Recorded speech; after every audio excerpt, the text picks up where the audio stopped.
everybody. I'm Cassidy, one of your Indianapolis Colts cheerleaders, and you're watching the Believe in Colts podcast.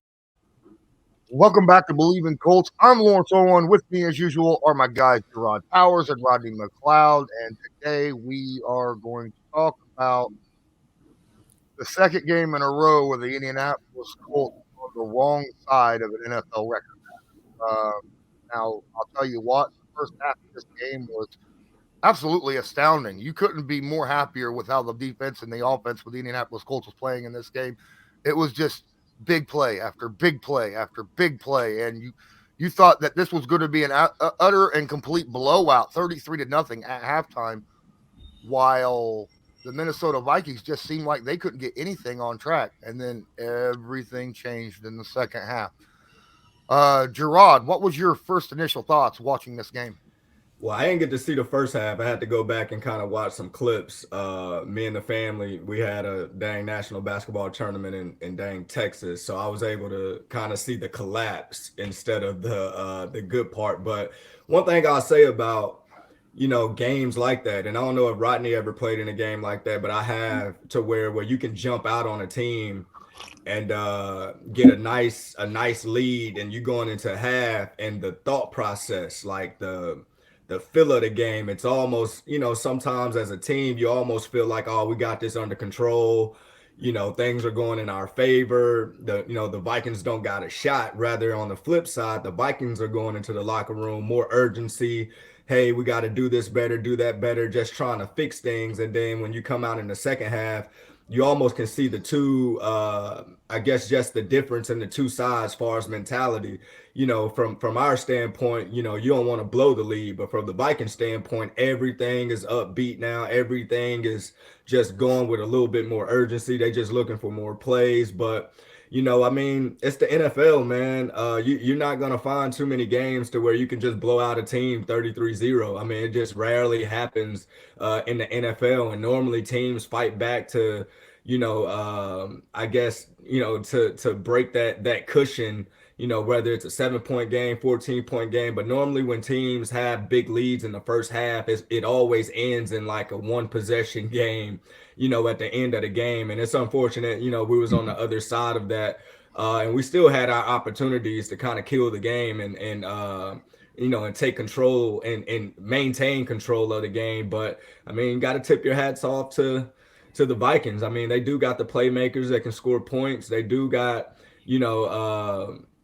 quarterback that's playing good ball this year. Team overall, they got big aspirations as far as what they've done this season and what they want to do going forward. It's just I hate that we was on this side of the collapse, but hey, it happens. It's the NFL. Yep. And speaking of the NFL, the regular season is beginning to wind down as we come down to the last 3 weeks of the NFL season, but basketball is back. And BetOnline remains your number one source for all your sports betting needs this season. You'll always find the latest odds, team matchup info, player news, game trends at BetOnline. As your continued source for all sports wagering information, BetOnline features live betting, free contests, and giveaways all season long. Always the fastest and easiest way to bet on all your favorite sports and events, whether that's NFL, NBA, NHL, MMA, tennis, boxing, even golf. Head to betonline.ag to join and receive your 50% welcome bonus with your first deposit. Make sure to use the promo code BELIEVE to receive your rewards. BetOnline, where the game starts. Well, Rodney, I'm curious. Jerraud was talking about how a team walks into halftime.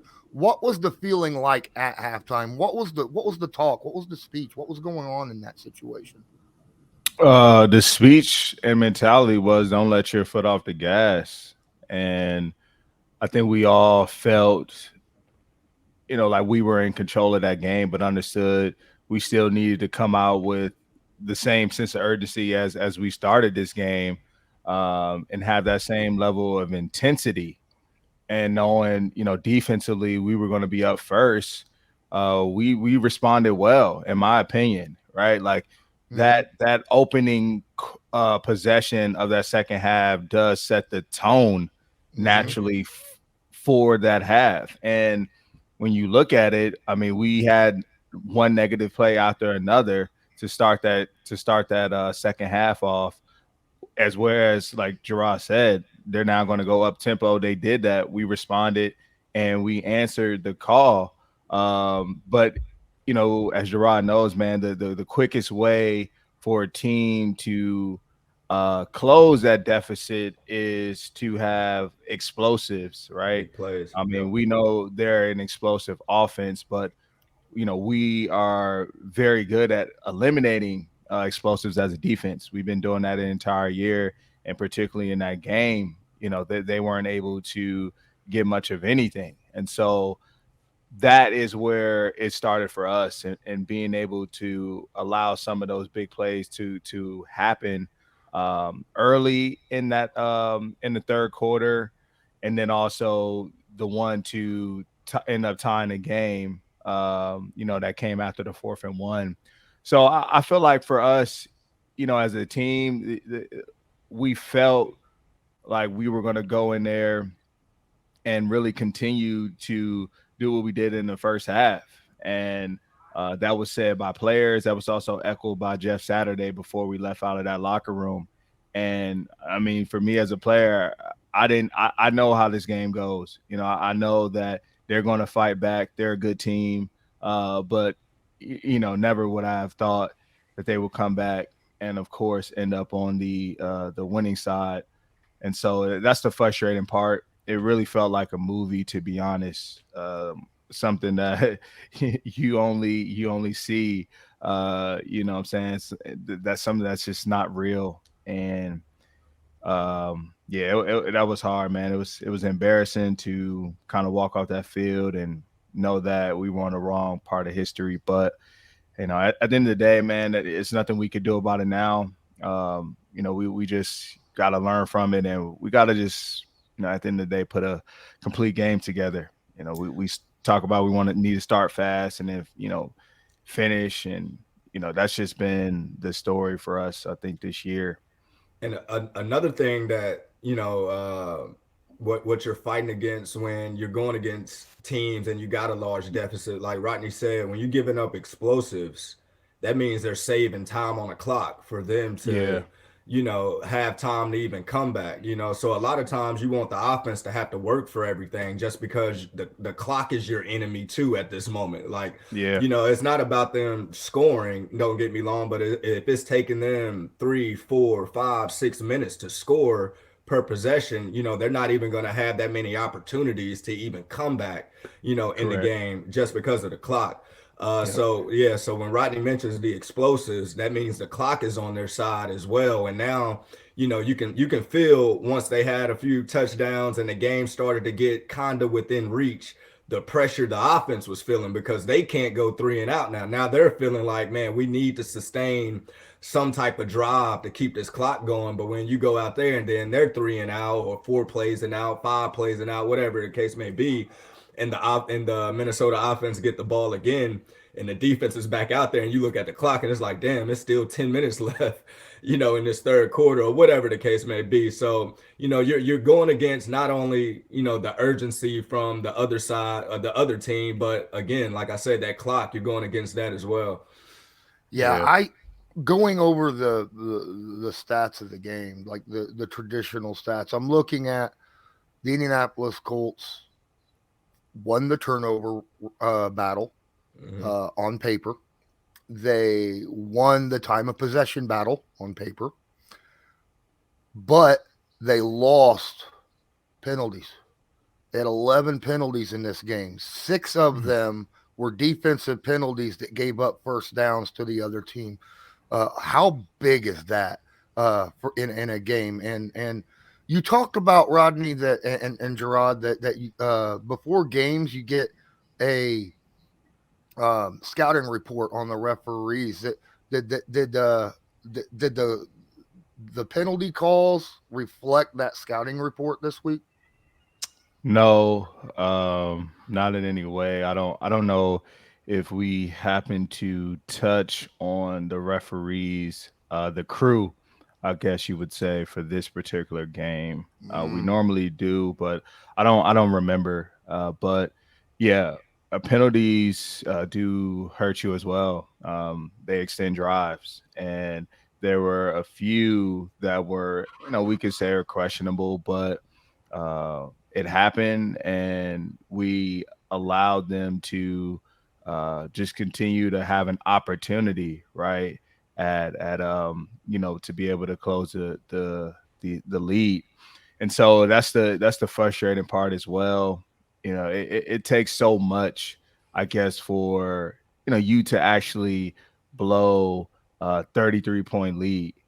There's Everything it's has not to go just one right for thing. the other Yeah, there's team. not just Yeah. one thing, right? Like you could pinpoint so many areas of the game and why they were able to come back. Like Jerraud said, like the time, right? Understanding that we need to force them to, go down the drive and have to earn everything, like we did in that first half.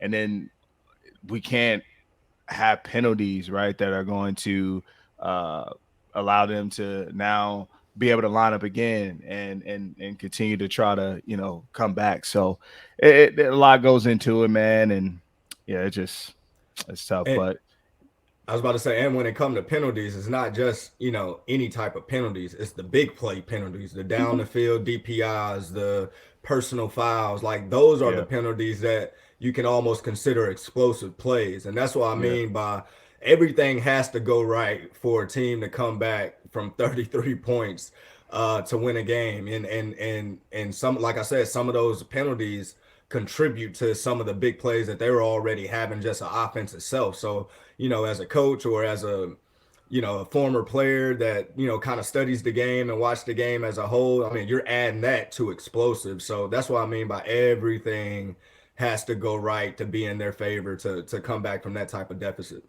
So I want to ask both of you. I was going over. There was about 30 drives between both teams in this game. 30. There was only one drive the entire game that was over 3 minutes. Is now when you have a game where you're on the field, off the field, on the field, off the field that much, that quick. How does that affect you as a player, physically and mentally? I don't know. I know my knees hurt. there was a there were a lot of plays in that game for sure. I think we pinpointed. We found that out yesterday. Mm-hmm. Somebody threw out the number, but I think it's just the way the flow of the game goes. At the end of the day, Yeah. you just do what you need to do, man, to win. Can't really pay attention to whether that drive went 6 plays for the offense, 3. I mean, sometimes you definitely feel it. Of course, on a sudden Mm-hmm. change, if there's a turnover, you just experience a long drive. But outside of that, you're just playing ball.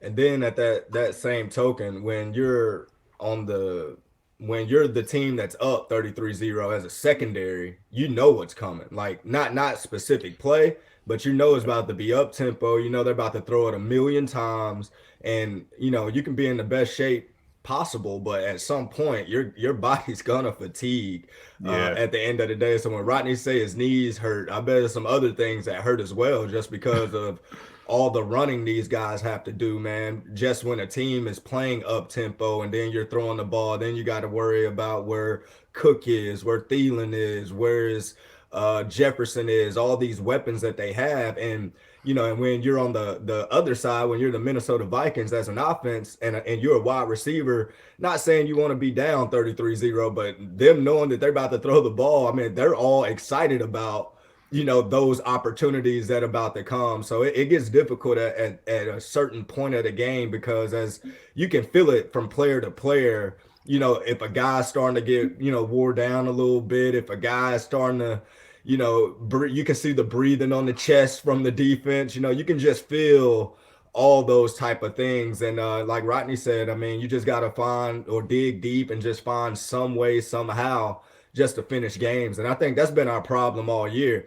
We haven't been starting fast, and then boom, when we start fast, we haven't found ways to finish some of the close games that we've been in. And that's kind of been the whole, the problem from game one until where we're at now. Yeah.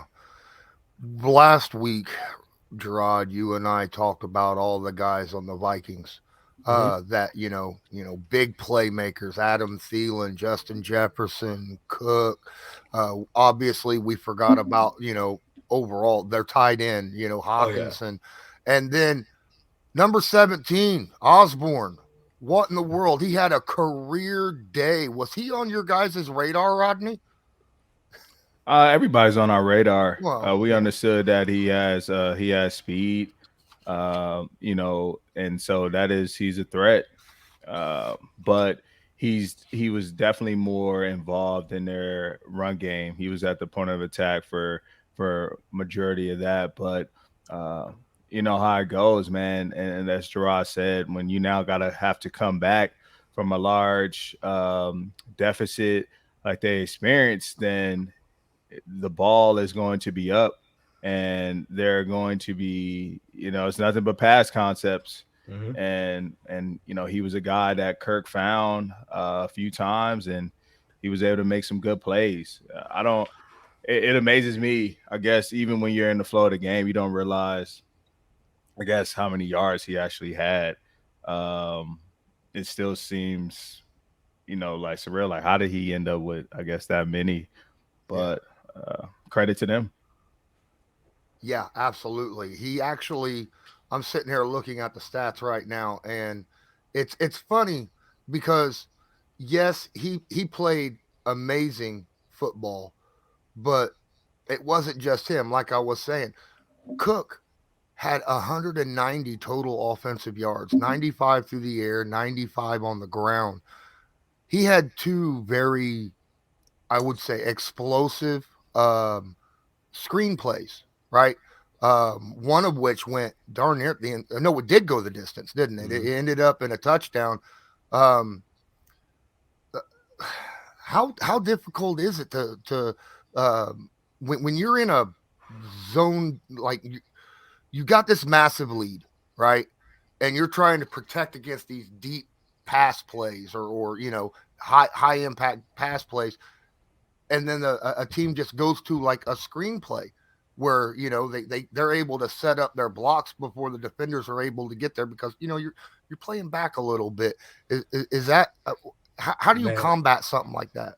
Say, I remember playing against, like the Chargers back when they had like Phillip Rivers, and then you had, Vincent Jackson and Floyd and all these big time receivers. And then you look at the running back, and they had Turner and Sproles.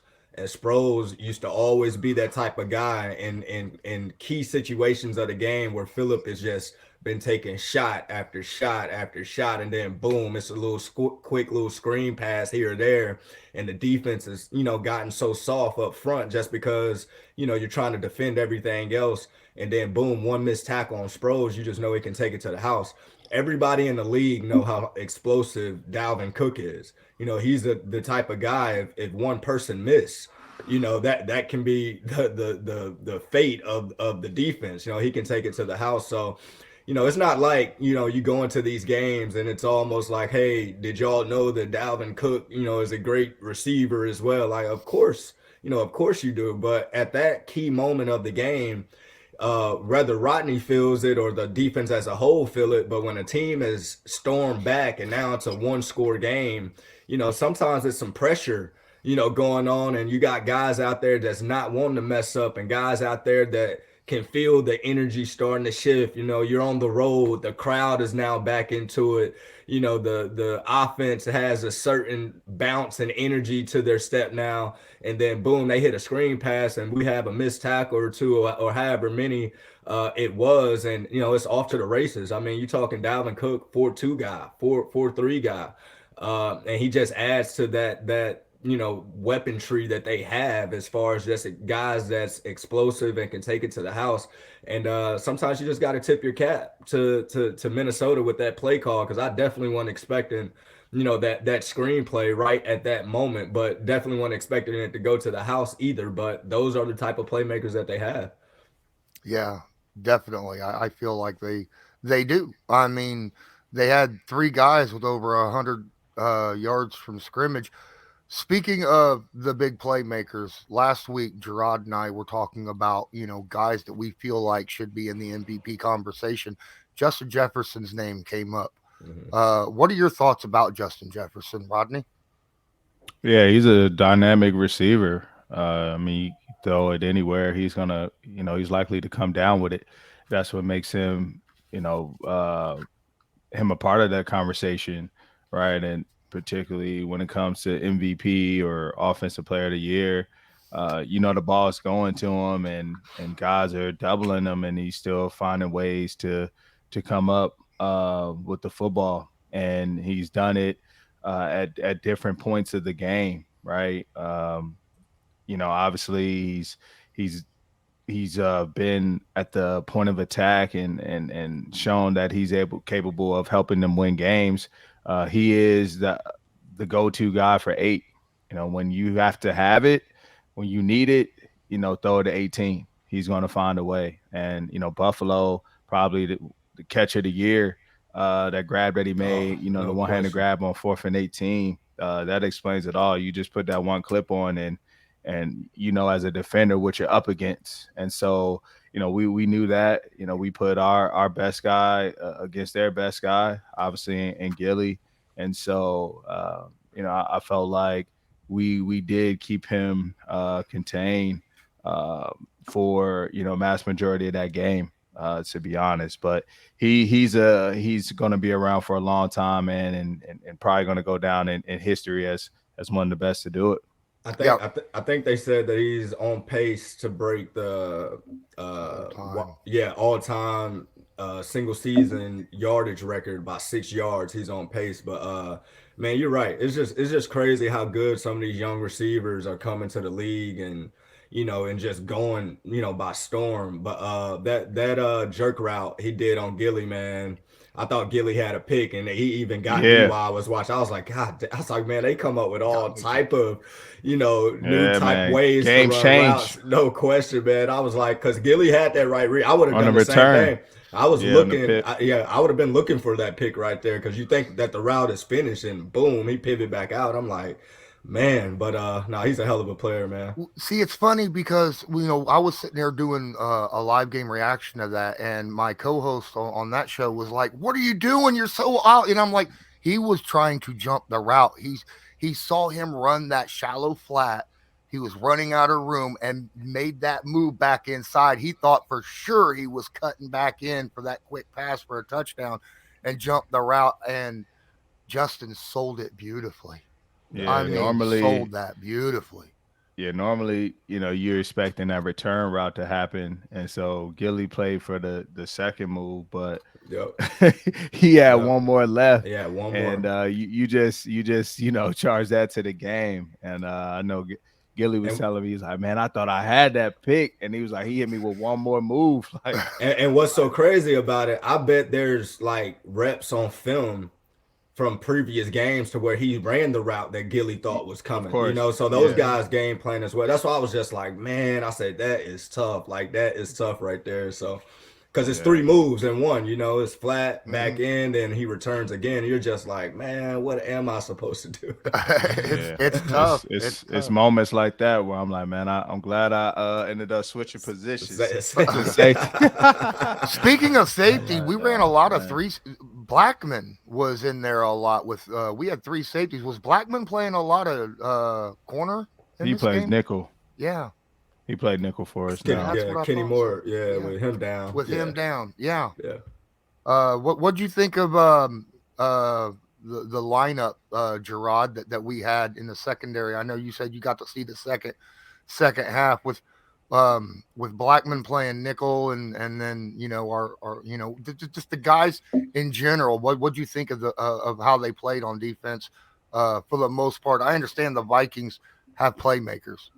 But yeah, I mean, I thought, for the most part, like Rodney said, for the majority of the game, as a defense, we were doing what we were supposed to do, getting stops, getting turnovers, guys making plays and all that type of stuff. I mean, but, I'm not going to sit here and just say that the secondary played bad in the second half, or whatever the case may be. Just as a whole, as a defense, I mean, you just hope that some way, somehow you can get stops in crucial moments to kind of stop the bleeding a little bit, and we didn't. And whether it was penalties, whether it was whatever the case may be, missed tackles or whatnot. I mean, it happens. I mean, we got a lot of young players that's playing some key positions right now. Rodney Thomas, I mean, he's growing. I mean, he's growing as he's going to end up being a hell of a player and a good player. And then, like you said, Blackman and and all those guys, these are quality key reps that's going to help them become the players that they want to become. So everything's a learning experience, man. And I expect them guys to continue to get better with more reps that they get. Absolutely. All right. I think that's going to do it for our breakdown of the Colts Vikings game. Thanks so much again, Rodney, for taking time out to go over the game. We will be back tomorrow with our NFL look, going over the entire NFL. Make sure you go check that out. And until next time, I'm Lawrence Owen. That's Jerraud Powers, Rodney McLeod. And as usual, go Colts.